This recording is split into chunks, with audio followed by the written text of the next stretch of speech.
let's start with the session on fostering fair facilities. I'm very happy to welcome you to this session of Euro-BioImaging's Image Data Community Days this year. And we will jump right into the FAIR principles, where I'll be talking about actually what the FAIR principles are.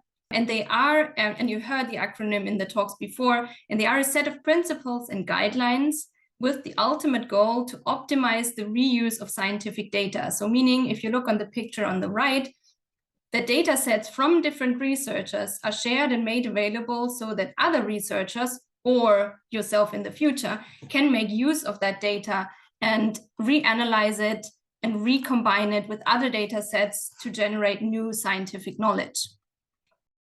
And for that to happen, data needs to be made available, right? And there's a common misconception that people relate fair data and open data as synonyms, but actually they are different concepts. Whereas fair data, on the one hand, is always managed, at least to some degree, open data does not have to be. And fair data doesn't necessarily have to be openly shared.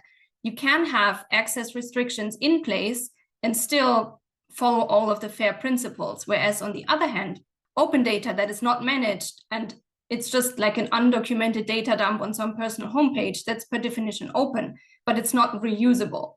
So here the guiding principle is, of course, to make data as open as possible, but it can be as closed as necessary. And these are the different items, let's say, that we need to follow in order to make data fair. And in my view, we can categorize those into these three categories. The first one of those is a repository where we make the data available, because it gives us a machine-readable persistent identifier. And if you've been there also for the earlier sessions, you know all about persistent identifiers. And also sharing data in a repository gives you the possibility to register it in a searchable resource so people can find the data. And then depositing data in repositories gives it a standard open communications protocol for the data retrieval. And in most cases, also the repository gives you options for licenses to share the data. And speaking of repositories, here's just a very brief overview of the different types of repositories that one can have. Of course, it's always best to have the data in domain-specific repositories, where we can discriminate between open repositories and restricted access repositories. But also there's repositories that only collect the metadata, like, for example, the PIDA database that was also mentioned in the previous session. And if you see these icons on the right here, this is the shout outs to talks that will happen later in this session. So I don't have to explain all of this in detail and you hear about the things from the experts. So really this introduction talk is just meant to be an introduction, touching on many concepts, explaining a lot of stuff really just on a broader level, so you can then go into the other talks and learn more about those concepts more deeply. And then in comparison to the domain-specific repositories, we'll also have the institutional and national repositories, or the general purpose repositories, that do not only take data from one domain, but also from other domains, and really don't have a preference for the data types. Now, coming back to the FAIR items, the next category that we need to make sure that we have covered is the metadata. And we've also talked a lot about controlled vocabularies and including references to other data in the previous sessions. But I would like to also say here that the metadata that is combined with the data set should also follow community guidelines in order to be interoperable and reusable. And the last category is the data management. And here we aim to have open and standard file formats and provide the data with well-documented provenance information. So we have a path to follow what has been done to the data in order to arrive at the stage where it is now. And by following all of these FAIR principles, we get this whole cloud of benefits. And I will not go through and read all of the items, but just make you aware that we have these benefits in different categories here. As for example, we have increased possibilities of what we can do with the data, but also it increases the robustness and transparency of the scientific work. On top of that, following the FAIR principles also can increase the efficiency of scientific work, but also provide you with more recognition of the work that you are actually doing, both for the researcher themselves, but also for the facilities, of course. And then last but not least, following the FAIR principles also democratizes data access. So people in areas where they don't have access to imaging instruments, for example, they could still do very good research with the shared data. And this is now just to show you that following the FAIR principles, of course, takes a considerable amount of work, but just to make you aware that these are all the benefits that we have by following the FAIR principles. And now I would like to invite you for a bit of interactivity over to the Mentimeter. And I would like to hear about what are your biggest challenges with FAIR data. Okay, so at the moment I'm seeing a lot of data management processes followed by user compliance. Yes, I would say those are really important barriers. And if you had a look at the program, that's why I also invited a few speakers talking about their data management approaches, because I too find that this might be really a large roadblock. So it seems like data management processes is really the top winner here, closely followed by lack of user compliance, but also poor knowledge. And yes, and with that, you're really doing a great job by coming to the session and informing yourself about all of the things that we can do with the FAIR practices. And while we, of course, cannot solve all of this, we at the Euro-BioImaging Hub try to provide you with resources and services to make your life easier in following the FAIR principles. And this is just an overview here of the different types of services that we are providing, from FAIR data consultations and trainings, such as this one, over to more technical developments in the realm of FAIR data tools and workflows. And I would just like to highlight a few of those during the next slides in the talks. But firstly, when I thought about this introductory presentation, I thought about which categories make a facility a FAIR facility. And I came up with these four categories. And the first one that I would like to touch upon, and that was also represented now in the survey, was the raising the FAIR awareness in facilities. And for that, I would invite you just to write 1 or 2 words about how you think we can raise the awareness of the FAIR principles in core facilities. Again, templates or data reuse, that's interesting, because yes, I would also think that if we showcase someone reusing data, that would really help others understand the value of FAIR data. We have trainings, easy to follow tutorials, data stewards, very nice ideas, everyone. And the biggest thing seems to be training, which of course is probably not surprising. Okay, so the biggest things really seem to be training, templates, data stewards.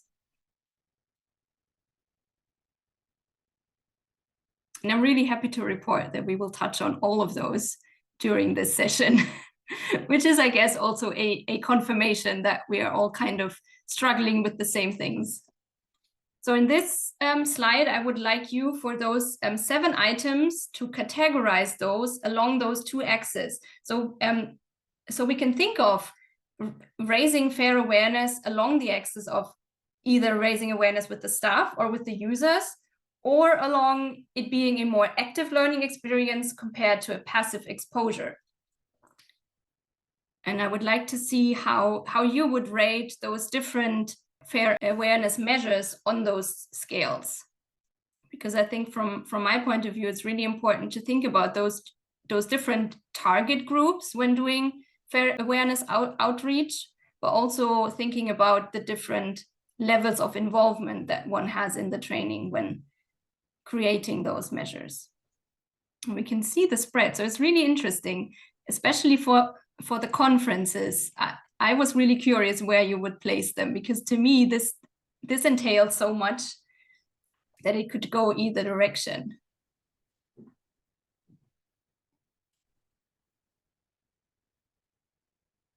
Oh, it's so interesting how also the social media bubble here is placed under active and passive learning, either way. It seems to be all of those. Okay, but at least we are in line that the hands-on training is more on the active side rather than the passive side. But yeah, I think this leaves us to show that we all perceive these different items as kind of different levels of involvement. And for this reason, I really think it's important to think about, if you're doing fair awareness measures, who you are targeting it and what level of involvement you're trying to get from that measure, and to target then the message towards this.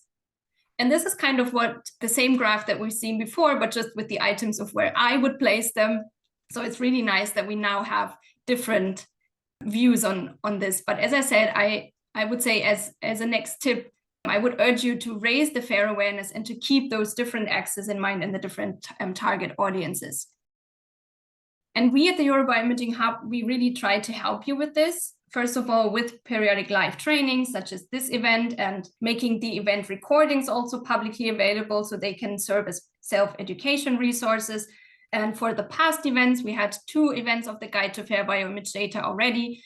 The recordings here are all available, including the hands-on exercises, which again would then fall more on the active learning axis.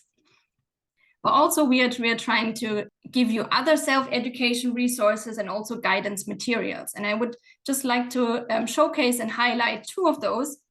And the first one is a repository decision tree posters.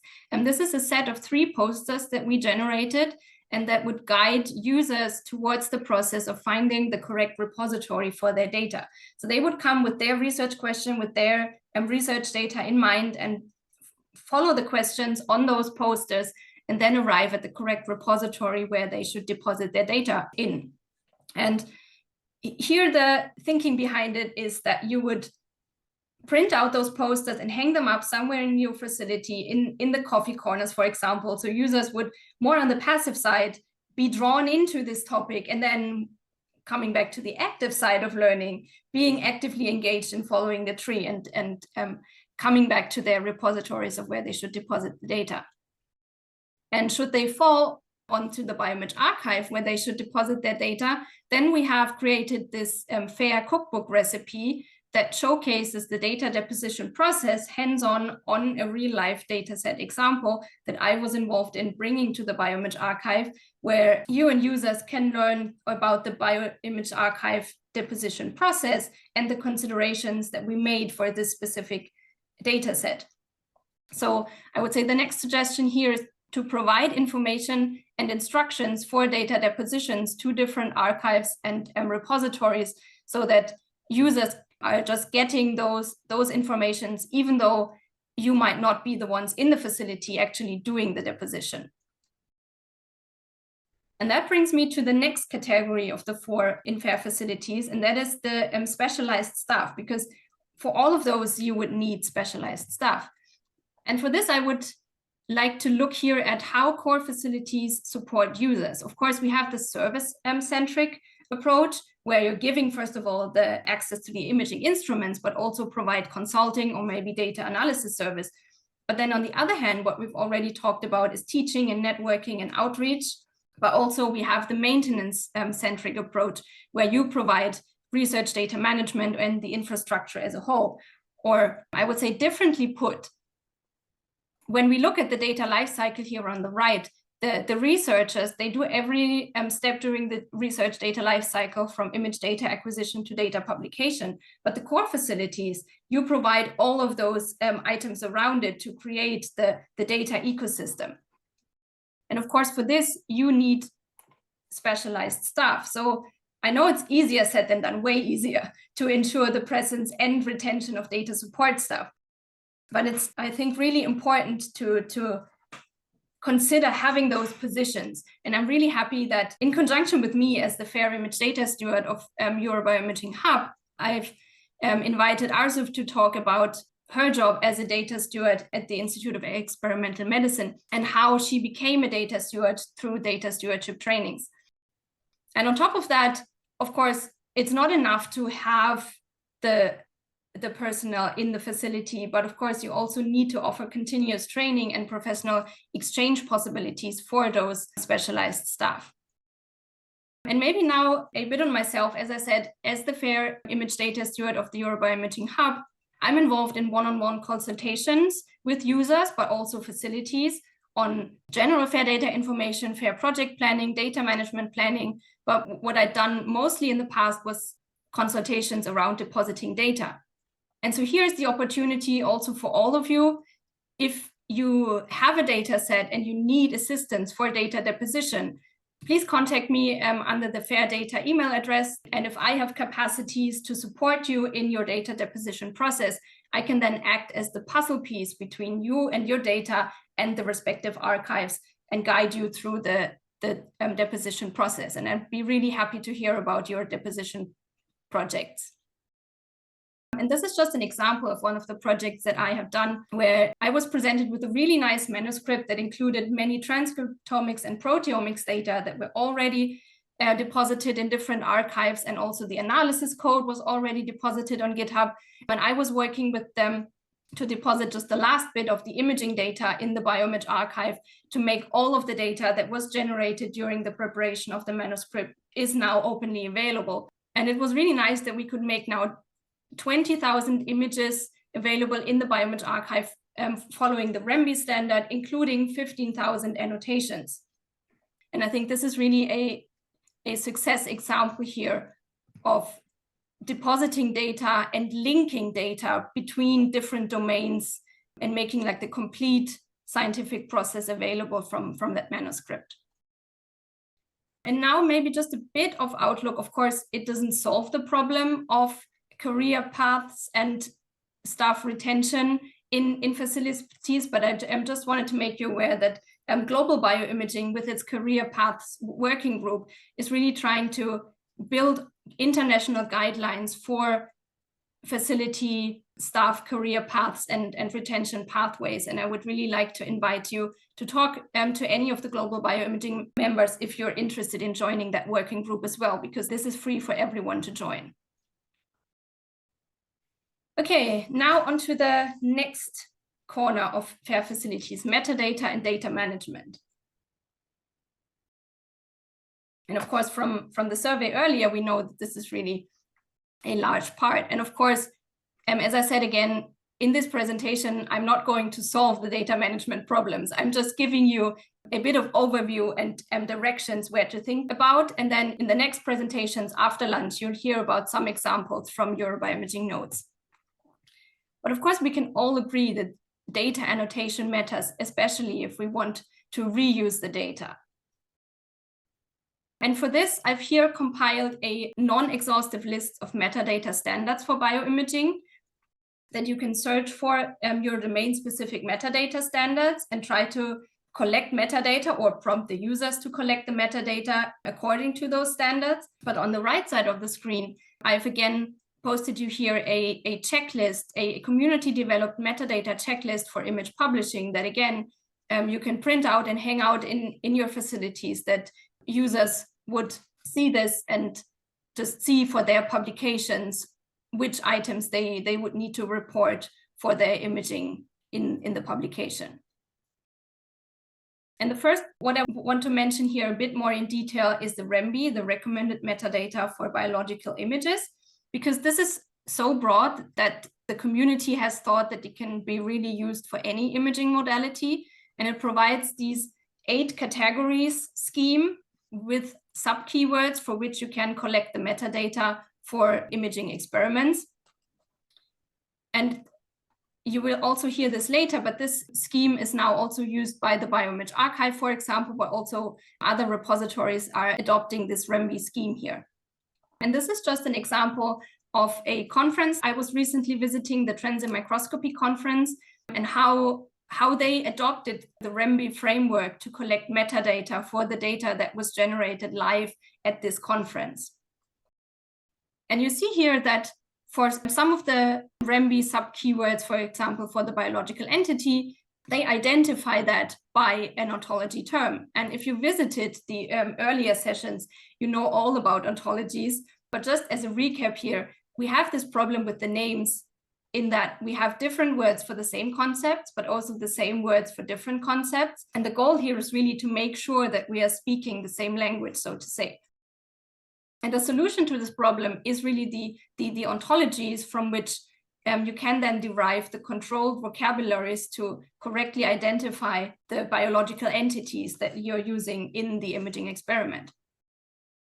And here on the right is just a collection of different example identifiers and ontologies. But of course, if you have visited the earlier sessions, there's a much more exhaustive list in these talks. But just to make you aware that you can help users in associating their metadata with ontology terms, with enriching it with those controlled vocabularies. You can already provide a pre-selection of appropriate ontology terms and identifiers for them just to go there and look up their specific terms. Or for example, you can now predefine the ontology terms of your imaging methods in, for example, FBBI or Euro-BioImaging and directly give it to the user so they would not need to look them up themselves. And with that, we are already at the topic of data management, and I will not really dig deep here because we have 3 fantastic speakers later this afternoon. But just here, the tip would be to work on developing consistent data management procedures. And I know this is way easier said than done again, but that's why I think it's really important that we come together here and to exchange on working solutions. And I would really invite you also later in the talks to be active participants here and reach out to the speakers, ask questions of how they achieve the data management that they are presenting. And of course, no presentation would ever be complete about data management if there were no mention of Homero, but I leave it with that slide because I'm sure it will be mentioned in the talks later on as well. But that leaves me just to talk about data management plans for short, because like irrespective of how your data management procedure is, it's good practice to document that somewhere. And I would say that you can help users document data management procedures by providing them with data management templates and maybe already having them pre-filled with the data management procedures that you have developed in the facilities to make their life easier. And here on the right, you see an offer from Euro-BioImaging. We've developed a data management plan template that's just a fillable PDF where users can just download it, click into the fields, and start filling in their data management information. And this is an offer for you also to distribute to all of your users so they don't have to start writing from a blank page. But also here briefly to make you aware that there's, in conjunction with those more paper-like data management plans, there's also more specified softwares and tools to help facilitate writing data management plans. And you could think about adopting one of those for your facility. And now we're on to the last corner of FAIR facilities, recognition and acknowledgement. Because of course, when we have put in all of the hard work, we want to get the rewards from it and the recognition. And here's a much simpler scheme of the web of crosslinks that was already previously mentioned in the founding guide session, where it's really nice to be able to link all of the partakers in a scientific experiment. And here just the sub-tips would be to create a list of all available identifiers in a facility so that users would have it much more easier if they would like to acknowledge you, to know all of the staff's ORCID, or for example, to know the research organization registry ROR of your organization. Or as we discussed in the previous session, also if you have a persistent identifier of your instrument, and just to provide users with the links to all of those resources and identifiers so they would have it more easy. And here's a special offer to Euro-BioImaging nodes. If your facility or if your node already has a ROR, or you request to have a ROR, then you can contact us and we work on connecting your node to the ERIC on the research organization registry.